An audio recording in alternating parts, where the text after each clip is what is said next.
Hello, good morning, जोहार। मैं राजू और आप देख रहे हैं 24 झारखंड न्यूज। चलिए जानते हैं झारखंड की आज की 25 मुख्य बड़ी खबरों को। झारखंड सरकार ने रोजगार मेले में 11,850 युवाओं को सौंपा निजी कंपनियों का ऑफर लेटर। नहीं पहुंच पाने पर सीएम ने जताया खेद। उत्तरी छोटा नागपुर परमंडलीय रोजगार मेला सह ऑफर लेटर वितरण समारोह का आयोजन विनोबा भावे विश्वविद्यालय हजारीबाग में हुआ। उद्घाटन मुख्य अतिथि संसदीय कार्य ग्रामीण विकास विभाग के मंत्री आलमगीर आलम एवं श्रम नियोजन एवं कौशल विकास विभाग के मंत्री सत्यानंद भोक्ता ने दीप प्रज्वलित कर किया। रोजगार मेले में उत्तरी छोटा नागपुर मंडल के विभिन्न जिलों के 11,850 युवक युवतियों को ऑफर लेटर देकर रोजगार मुहैया कराया गया। इस कार्यक्रम में मुख्यमंत्री हेमंत सोरेन को शामिल होना था, लेकिन दिल्ली से आने के बाद रांची में हेलीकॉप्टर में तकनीकी खराबी आने के कारण ऑफर लेटर वितरण कार्यक्रम में शामिल नहीं हो पाए। इस पर सीएम ने खेद जताते हुए कहा कि राज्य के होनहार स्थानीय युवाओं के बारे में पूर्ववर्ती सरकारों ने कभी नहीं सोचा था, जबकि हमारी सरकार युवाओं को नौकरी और रोजगार प्रदान कर रही है। पिछले महीने हमने 10,000 से अधिक स्थानीय युवाओं को ऑफर लेटर दिया था। हजारीबाग में 11,850 युवाओं को ऑफर लेटर मिला, जिसमें 90% युवा स्थानीय है। इस ऐतिहासिक अवसर पर आप समस्त युवाओं को हार्दिक शुभकामनाएं और बधाई देते हुए जोहार करता हूं। सीएम ने कहा कि सरकार में मेरे साथी मंत्री आलमगीर आलम और सत्यानंद भोक्ता तथा उपस्थित अन्य माननीय विधायकों द्वारा युवाओं को ऑफर लेटर प्रदान किया गया है। दिल्ली में बिगड़ी शिबू सोरेन की तबीयत, गंगाराम अस्पताल में कराया गया भर्ती। झारखंड मुक्ति मोर्चा के प्रमुख और मुख्यमंत्री हेमंत सोरेन के पिता शिबू सोरेन की तबीयत अचानक दिल्ली में बिगड़ गई। रांची से दिल्ली शिबू सोरेन मुख्यमंत्री हेमंत सोरेन के साथ ही गए थे। वापसी में दिल्ली एयरपोर्ट पर ही उनकी तबीयत खराब हो गई तो उन्हें दिल्ली में गंगाराम अस्पताल में भर्ती कराया गया। अस्पताल में शिबू सोरेन की तबीयत की पूरी जाँच हुई, जिसमें किसी गंभीर समस्या के न होने की बात कही गई है। अभी शिबू सोरेन की तबीयत सामान्य है। मुख्यमंत्री हेमंत सोरेन रांची के लिए रवाना हो गए हैं। अस्पताल की तरफ से जारी हेल्थ रिपोर्ट में उनकी तबीयत अभी स्थिर है। मालूम हो कि शिबू सोरेन मुख्यमंत्री हेमंत सोरेन के साथ G20 में शामिल होने के लिए 9 सितंबर को दिल्ली रवाना हुए थे। उनकी तबीयत के संबंध में JMM महासचिव सुप्रियो भट्टाचार्य ने फोन पर बातचीत के दौरान हमें बताया कि शिबू सोरेन की हालत अभी स्थिर है, अभी अस्पताल में ही है। डॉक्टर उनकी सेहत पर नजर रख रहे हैं। डॉक्टरों ने साफ तौर पर कहा कि उनकी तबीयत अब पहले से बेहतर है। अगर किसी तरह की स्वास्थ्य संबंधी परेशानी नहीं हुई तो बुधवार तक शिबू सोरेन रांची लौट जाएंगे। सरकारी स्कूलों के शिक्षकों के ट्रांसफर में उलझन, ऑनलाइन में खामियों को लेकर शिक्षक संघ ने मुख्यमंत्री को भेजी चिट्ठी। झारखंड के सरकारी स्कूलों में शिक्षकों के ट्रांसफर की ऑनलाइन प्रक्रिया उलझ गई है। झारखंड +2 शिक्षक संघ ने मुख्यमंत्री को पत्र लिखकर ऑनलाइन ट्रांसफर प्रक्रिया अपनाने की मांग की है। राज्य में इन दिनों सरकारी स्कूलों के शिक्षकों के स्थानांतरण के लिए ऑनलाइन आवेदन लिए जा रहे हैं। शिक्षा विभाग के द्वारा जारी यह प्रक्रिया टीचर ट्रांसफर पोर्टल के माध्यम से पूरा करने की तैयारी की गई है, लेकिन जिस तरह से शिक्षकों के ट्रांसफर की प्रक्रिया अपनाई गई है उसमें कई तरह की खामी है, जिस वजह से इस पर सवाल उठने लगे हैं। शिक्षकों का मानना है कि पोर्टल में कई तरह की खामियां हैं, खासकर विद्यालय का नाम और समुचित रिक्तियों को लेकर पूरी जानकारी इसमें नहीं दी गई है। इन सब के बीच झारखंड +2 शिक्षक संघ ने मुख्यमंत्री को पत्र लिखकर राज्य के सरकारी +2 विद्यालय में PGT शिक्षकों के ऑनलाइन स्थानांतरण की प्रक्रिया के नियमों को शिथिल करते हुए ऑनलाइन स्थानांतरण की सुविधा प्रदान करने की मांग की है। गोड्डा में ड्यूटी के दौरान वन कर्मी की मौत, सड़क पर शव रखकर परिजनों ने किया चक्का जाम, घंटों फंसे रहे वाहन। वन विभाग के नर्सरी में एक कर्मी की रविवार को ड्यूटी के दौरान अचानक तबीयत बिगड़ गई। इसके बाद अस्पताल में इलाज के दौरान उसकी मौत हो गई। मौत की सूचना के बाद आक्रोशित लोगों ने सोमवार को गोड्डा कॉलेज मोड़ के पास मुआवजे की मांग को लेकर जाम लगा दिया और बीच सड़क पर जमकर हंगामा किया। घर वालों का आरोप है कि वन विभाग उससे अतिरिक्त काम लेता था, जिसके चलते उसकी मौत हो गई। जानकारी के अनुसार नर्सरी में नाइट ड्यूटी के दौरान कर्मी की तबीयत अचानक बिगड़ गई। उसे अनन फनन में सदर अस्पताल में भर्ती कराया गया। गोड्डा रेंजर संजय कुमार के निर्देश पर फॉरेस्टर को अस्पताल भेजा गया, जहां सदर अस्पताल में उपचार के दौरान अर्जुन साव की मौत हो गई। पुलिस ने सोमवार को शव का पोस्टमार्टम करवाया। उसके बाद अंतिम संस्कार के लिए शव परिवार को सौंप दिया गया। आगे बढ़ने से पहले अगर अभी तक आपने इस चैनल को सब्सक्राइब नहीं किया तो प्लीज सब्सक्राइब कर ले, जिससे आपको झारखंड की हर छोटी से बड़ी खबर की अपडेट आप तक पहुंचता रहे। चिट फंड केस में झारखंड हाईकोर्ट का बड़ा फैसला, सरकार को 45 दिन के अंदर कमेटी बनाकर निवेशकों को पैसा दिलाने का आदेश। चिट फंड केस में झारखंड हाईकोर्ट ने अहम निर्णय सुनाया है। हाईकोर्ट ने सरकार को 45 दिनों के भीतर हाई लेवल कमेटी बनाकर निवेशकों को पैसा दिलाने का आदेश राज्य सरकार को दिया है। हाईकोर्ट के इस आदेश के बाद निवेशकों के डूबे पैसे जल्द मिलने की उम्मीद है। नॉन बैंकिंग में पैसे जमा कर निकासी के लिए परेशान निवेशकों के हित में झारखंड हाईकोर्ट ने बड़ा फैसला सुनाया है। नॉन बैंकिंग अभिरक्षा निवेशक सुरक्षा समिति की जनहित याचिका पर सुनवाई के बाद हाईकोर्ट ने राज्य सरकार को आदेश दिया कि 45 दिनों के भीतर हाई लेवल कमेटी बनाए और निवेशकों के डूबे पैसे को मुहैया कराए। झारखंड हाईकोर्ट के मुख्य न्यायाधीश संजय कुमार मिश्रा और न्यायाधीश आनंद सेन की अदालत ने यह आदेश देने के बाद सुनवाई की अगली तारीख 8 नवंबर को निर्धारित की है। खास बात यह है कि हाईकोर्ट से रिटायर्ड जज की अध्यक्षता में 3 सदस्यीय कमेटी बनाने का आदेश दिया गया है। कमेटी में बोर्ड ऑफ रेवेन्यू के सचिव और सीबीआई के डीआईजी रैंक के अधिकारी सदस्य होंगे। कमेटी बनाकर 45 दिनों के भीतर नोटिफिकेशन जारी करना है। जमशेदपुर के बैंक मैनेजर पर प्राथमिकी दर्ज, रिश्वतखोरी के केस में सीबीआई ने किया था गिरफ्तार, अब होगी यह कार्रवाई।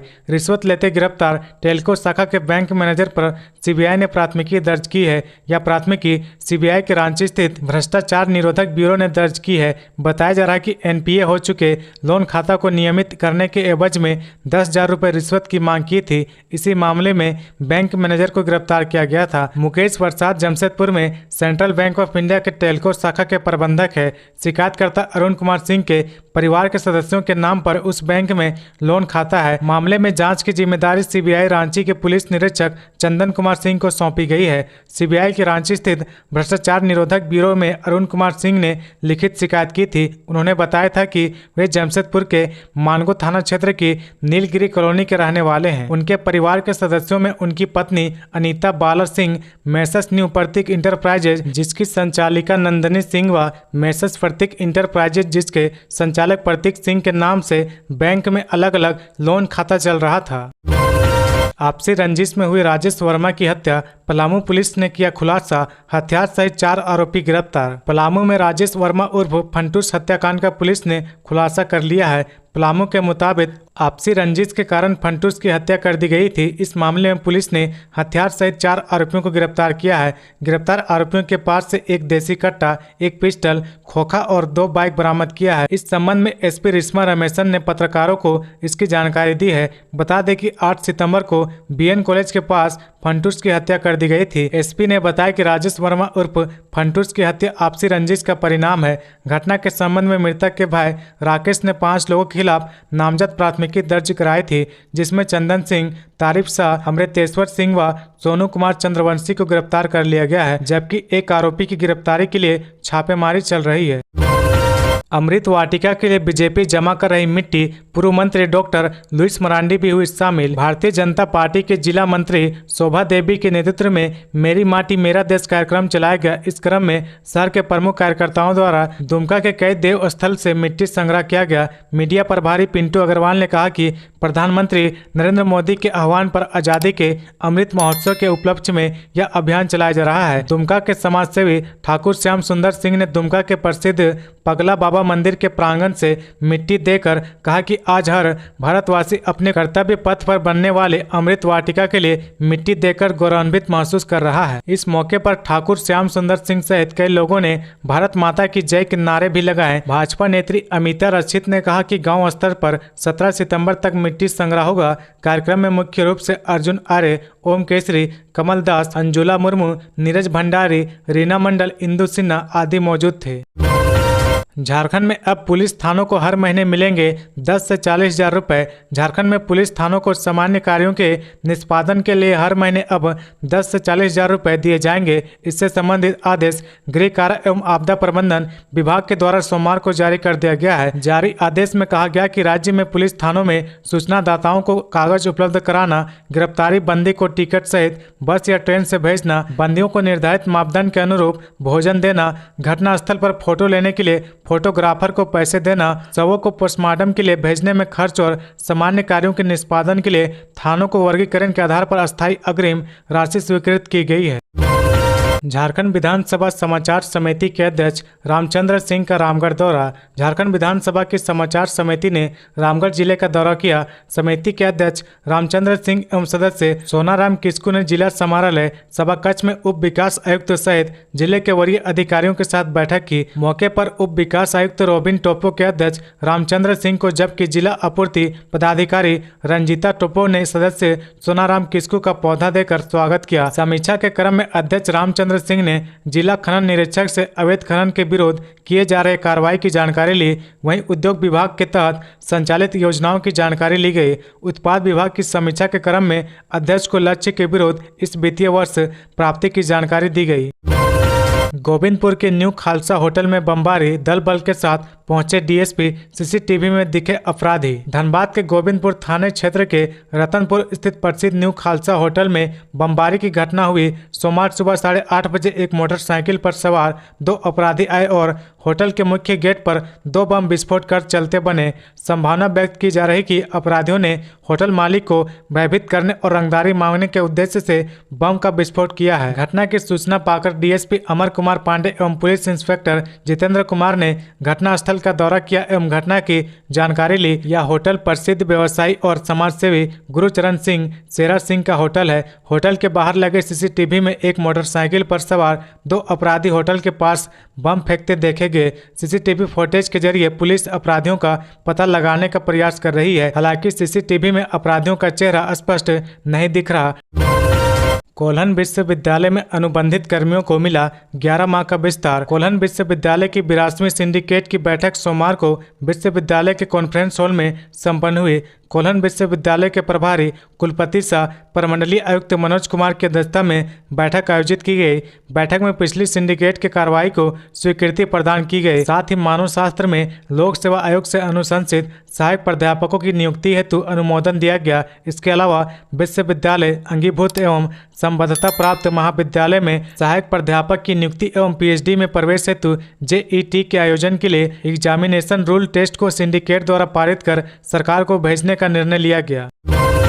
पंकज मिश्रा व अन्य के खिलाफ प्राथमिकी कराने वाले को मिल रही धमकी, पीड़ित ने की पुलिस से सुरक्षा की मांग। पंकज मिश्रा व अन्य 20 लोगों के खिलाफ हजारों करोड़ के अवैध खनन की ऑनलाइन प्राथमिकी दर्ज कराई गई। प्राथमिकी दर्ज कराने वाले अनुरंजन अशोक व उसकी पत्नी सुचित्रा अशोक को जान से मारने की धमकी मिल रही। धमकी देने वाला अपने को थाना प्रभारी बता रहा। अनुरंजन अशोक डोरांडा थाना क्षेत्र के डिबडी के एसपी कॉलोनी के रोशन इनक्लेव के निवासी हैं। इस संबंध में उन्होंने डोरांडा थाने में जान से मारने की धमकी देने से संबंधित शिकायत की है और प्राथमिकी दर्ज करने की मांग की है।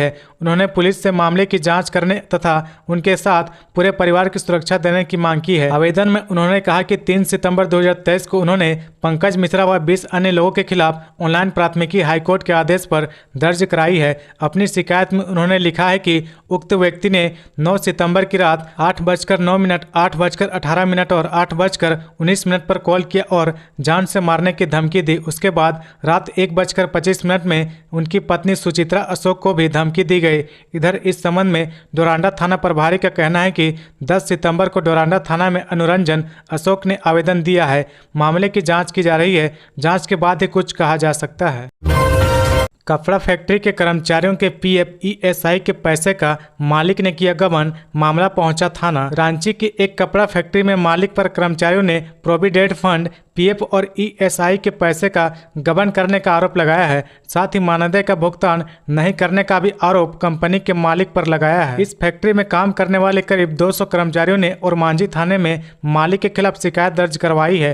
कर्मचारियों ने थाना प्रभारी से गुहार लगाई कि उनके मेहनत का पैसा उनको दिलाएं। कर्मचारियों ने सोमवार को waste band garments private limited के मालिक के खिलाफ लिखित शिकायत की है। इन कर्मचारियों ने कंपनियों के मैनेजर पर उन्हें लगातार गुमराह करने का भी आरोप लगाया है। कर्मचारियों ने लिखित आवेदन में कहा कि कंपनी के मालिक रितेश सिंह और कमल पारेख ने 2 साल पहले तक उनका पीएफ और ईएसआई का अंशदान वेतन से काटा, लेकिन उसे जमा नहीं करवाया।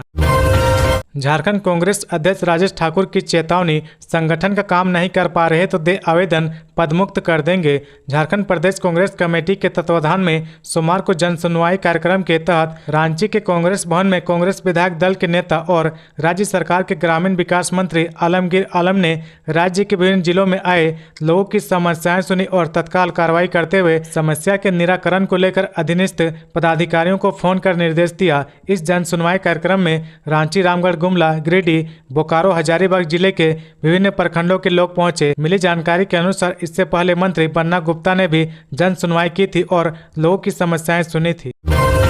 New Giridih Ranchi intercity train की सौगात केंद्रीय मंत्री अन्नपूर्णा देवी बोली, वर्षों पुरानी मांग हुई पूरी। केंद्रीय शिक्षा राज्य मंत्री अन्नपूर्णा देवी ने कहा कि केंद्र की मोदी सरकार ने जनता की सहूलियत को लेकर गिरिडीह से रांची तक चलने वाले इंटरसिटी एक्सप्रेस ट्रेन का सौगात दिया है। मंगलवार 12 सितंबर 2023 से गिरिडीह न्यू रेलवे स्टेशन से ट्रेन का परिचालन शुरू होगा। इससे विद्यार्थियों, व्यवसायियों व मरीजों के अलावा आम लोगों को रांची पहुँचने में सुविधा होगी। ये बातें सोमवार को परिसदन भवन में पत्रकारों से बातचीत करते हुए केंद्रीय मंत्री ने कही। उन्होंने कहा कि यहाँ के लोग वर्षों से इसकी मांग कर रहे थे। केंद्र सरकार ने जनता की मांग की स्वीकृति प्रदान की है। कहा कि केंद्र सरकार की प्राथमिकता में झारखंड है। प्रधानमंत्री ग्रामीण सड़क योजना के तहत केंद्र सरकार ने इस प्रदेश को 550 करोड़ रुपए दिए हैं। बिजली समस्या का भी समाधान किया गया है।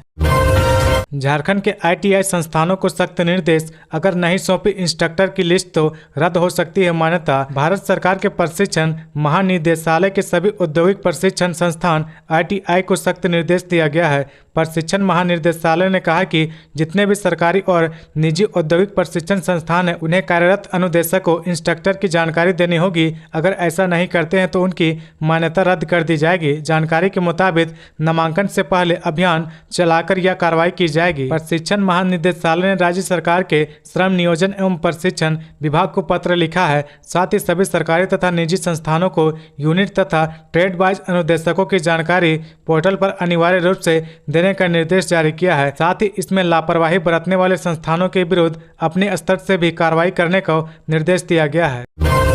शराब घोटाले में योगेंद्र तिवारी से दिन भर चली पूछताछ, लेन देन को लेकर ईडी को मिले अहम सुराग। शराब घोटाले में मनी लॉन्ड्रिंग के तहत जांच कर रही ईडी ने देवघर के शराब कारोबारी योगेंद्र तिवारी से सोमवार को दिन भर पूछताछ की। योगेंद्र तिवारी से पिछले कई दिनों से पूछताछ चल रही है। उसके दिए हुए कंपनी के कागजात व अन्य डिजिटल साक्ष्य को समझने के लिए ईडी ने कुछ बैंक अधिकारियों को भी बुलाया था। अलग अलग बैंकों के 3 अधिकारी भी ईडी कार्यालय पहुंचे थे, जो ईडी को दस्तावेज की जांच में मदद कर रहे हैं। जानकारी के मुताबिक पूरा मामला काले धन के निवेश से संबंधित है।